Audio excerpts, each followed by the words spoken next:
जय श्री गणेश हर हर Mahadev. Mahadev Shankar YouTube channel में आपका स्वागत है। आज मैं लेकर आया हूँ एक नई जानकारी की सवारी खुलकर नहीं आती तो क्या करें, सिद्धि कैसे बढ़ाएं। तो आपको क्या करना चाहिए जब सवारी खुलकर नहीं आती, तो ध्यान से सुनना, इस वीडियो को पूरा सुनना ताकि पूरी जानकारी आपको समझ में आए। ध्यान से सुनना। आज की वीडियो में मैं आपको ये बताने वाला हूँ कि जिनकी सवारी खुलकर नहीं आती है, उनकी सवारी आती है तो बोलती नहीं है, एक दो शब्द बोलकर चली जाती है। तो ऐसा क्यों होता है? देखिए, बहुत से कारण होते हैं। जब कोई भी शक्ति आपके शरीर में आती है तो सबसे पहली बात तो ये होती है, आपकी श्रद्धा कितनी है, आपके परिवार की श्रद्धा कितनी है। अगर आप उनको श्रद्धा से नहीं बुलाते हैं, श्रद्धा से उनके सामने बातचीत नहीं करते हैं, तो ये सारी बातें देखने के लिए जो शक्ति होती है वो तुरंत ऐसा नहीं करेगी कि पहली बार में जो आप बात कह रहे हैं वो पूर्ण कर देगी। तो वो पहले कुछ कुछ झलकियां देती है। तो अगर कोई बड़ी शक्ति भी है तो वो भी आपके हाव भाव को देखती है, और वो शक्ति देखती है कि आपका परिवार उस शक्ति को पूजता मानता भी है या नहीं, तब आपका कार्य वो करती है। जब वो आपकी श्रद्धा देख लेती है, आप श्रद्धा से उनको बुलाते हैं, उनका सम्मान आप करते हैं, आपका परिवार उनका सम्मान करता है। जब वो शक्ति आती है तो आप सम्मान से उनके सामने पेश होते हैं, उनसे सम्मान से बात करते हैं, तब फिर वो खुलकर आना शुरू करती है। तो शुरुआत में जिनकी सवारी आती नहीं हो, या बात नहीं करती हो, या आके चली जाती हो, या एक दो शब्द बोलकर चली जाती हो, तो उनको क्या करना चाहिए, तो आज इस वीडियो में मैं आपको पूरी जानकारी दूंगा। तो ध्यान से सुनना, इस वीडियो को पूरा सुनना ताकि आपको पूरी जानकारी समझ में आए।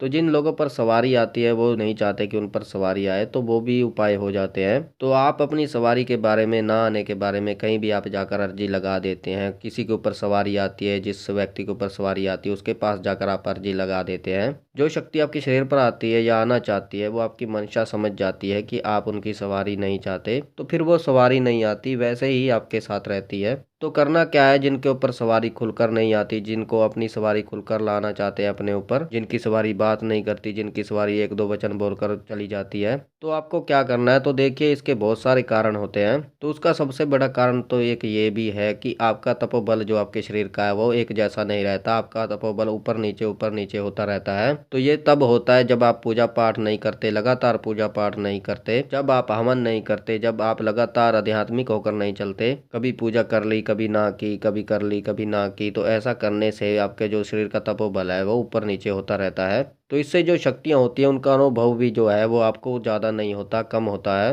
तो आपको करना क्या होगा, आपको ये करना होगा कि आपके आसपास जो भी मंदिर है, आपको उसमें रोज जाना होगा, उस मंदिर में, और वहाँ पर रोज आरती होती है तो वहाँ पर आपको आरती में रोज उपस्थित होना पड़ेगा। क्योंकि मंदिर में आरती में जब आप खड़े होते हैं तो वो बहुत लाभ देती है। और जो हम घर पर आरती करते हैं और मंदिर में जो आरती होती है, उसमें जमीन और आसमान का फर्क होता है। क्योंकि मंदिर में जो है, जो देवता है या देवी है जिनकी आरती होती है, उनके बहुत सारे अंश होते हैं वहाँ पर, तो वो अंश आपको प्राप्त होते हैं। तो जब आप मंदिर में जाकर आरती सुनते हैं, आरती में खड़े होते हैं, तो आपको बहुत सारा लाभ होता है। जब मंदिर में आरती होती है, आप मंदिर में आरती में खड़े होते हैं, आरती में उपस्थित होते हैं, तो आपके अंदर जो शक्ति है, जो ऊर्जा होती है, जो आपकी जो देवीय शक्ति है, उसको जो है वहाँ पर ऊर्जा प्राप्त होती है। वो वहाँ से ऊर्जा ग्रहण करती है और शक्तिशाली होती है। तो जब उस शक्ति की शक्ति बढ़ती है तो आपको बहुत सारे अनुभव होते हैं, आपके शरीर में कंपन होने लगता है, तो आपके शरीर में बहुत सारे अनुभव आपको दिखने को मिलते हैं। और उसके बाद आपको हवन अपने घर में प्रतिदिन करना शुरू कर देना चाहिए। अगर आपके ऊपर सवारी आती है और आपको पता है कि आपके ऊपर सवारी आती है, खुलकर नहीं आ रही, तो आपको प्रतिदिन हवन शुरू कर देना चाहिए। अगर कोई भी व्यक्ति जिसके ऊपर सवारी आ रही हो, तो अगर वो प्रतिदिन हवन करना शुरू कर दे तो विश्वास मानिए उसके शरीर में खुलकर आ जाएगी सवारी। अगर आप अभी करना शुरू करेंगे तो चैत्र तक जो नवरात्रि आएंगी तब तक आपकी सवारी जो है खुलकर आनी शुरू हो जाएगी। तो ये सब जो है आपको करना है कि आपकी सवारी खुलकर नहीं आती है तो उसको खुलकर कैसे लाना है, ये सब आपको करना है। खुलकर सवारी को लाना है तो आपको प्रतिदिन हवन शुरू करना होगा। अगर आप प्रतिदिन हवन नहीं कर सकते तो गुड़ और घी मिलाकर जो एक कंडा होता है, गोबर का कंडा होता है, उपला होता है, उसको जलाकर अच्छी तरह से, तो उसके ऊपर आप भोग दीजिए, प्रतिदिन भोग दीजिए। और प्रतिदिन ये भोग देना जरूरी है अगर आपके ऊपर सवारी आती है। अगर आपके ऊपर वो खुलकर नहीं आती है तो ये करना बहुत जरूरी है।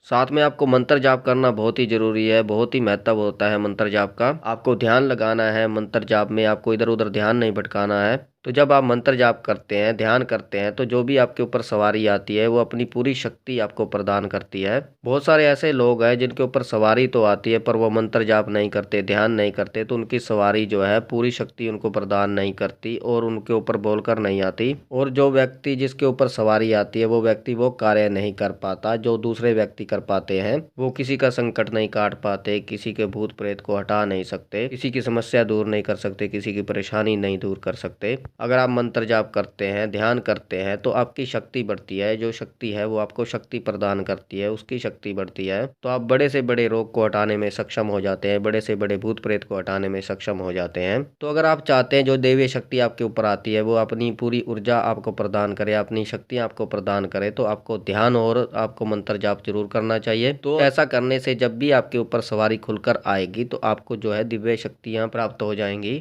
आपको इतनी शक्तियां मिल जाएंगी कि आप भूत भविष्य वर्तमान देखने के लिए सक्षम हो जाएंगे। तो शक्तियां मिलने के बाद आप बिना सवारी बुलाए भी कोई भी कार्य आप कर पाएंगे। इतनी शक्तियां आपको मिल जाएंगी अगर अभी से आप जाप, ध्यान, हवन शुरू कर देंगे। अगर ये 3 चीजें आप शुरू कर देंगे, अगर आपके ऊपर सवारी आती है तो आपकी जो है शक्ति खुल जाएगी, आपको शक्ति मिलनी शुरू हो जाएगी। तो आप ऐसा करेंगे तो चैत्र नवरात्रि जो है आप पर सवारी खुलकर आनी शुरू हो जाएगी। चैत्र नवरात्रि तक तो आप किसी का भी कार्य कर सकते हैं या अपना खुद का कार्य आप कर सकते हैं। आपके घर में कोई कष्ट नहीं आएगा, कोई परेशानी नहीं आएगी। वो सवारी जो है अपनी शक्ति जब आपको प्रदान कर देगी तो आप अपने घर का कुछ भी कार्य करने में सक्षम हो जाएंगे या किसी और का कार्य करने में सक्षम हो जाएंगे और आपको दिक्कतों का सामना नहीं करना पड़ेगा, कोई परेशानियों का सामना नहीं करना पड़ेगा। तो ये थी जानकारी। जिन लोगों को सवारी खुलकर नहीं आती है तो उनको क्या करना चाहिए, कैसे अपनी शक्ति बढ़ाएं, कैसे सिद्धि बढ़ाएं ताकि वो सवारी खुलकर आए। तो बाकी मुझे विश्वास है कि ये जानकारी आपको समझ में आई होगी, पसंद आई होगी। अगर आप हमारे चैनल पर नए हैं तो चैनल को सब्सक्राइब कीजिए और बेल आइकन को दबाइए ताकि हमारी जो नई जानकारी आए वो सबसे पहले आपको प्राप्त हो। ज़्यादा से ज़्यादा इस वीडियो को शेयर कीजिए और लोगों तक, ताकि उनको भी समझ में आए उनको क्या करना चाहिए जब उनके ऊपर सवारी खुलकर नहीं आती है, बोलकर नहीं आती है। आती भी है तो 1-2 वचन बोलकर वापस चली जाती है। तो उनको क्या करना चाहिए, क्या नहीं करना चाहिए, कैसे करना चाहिए।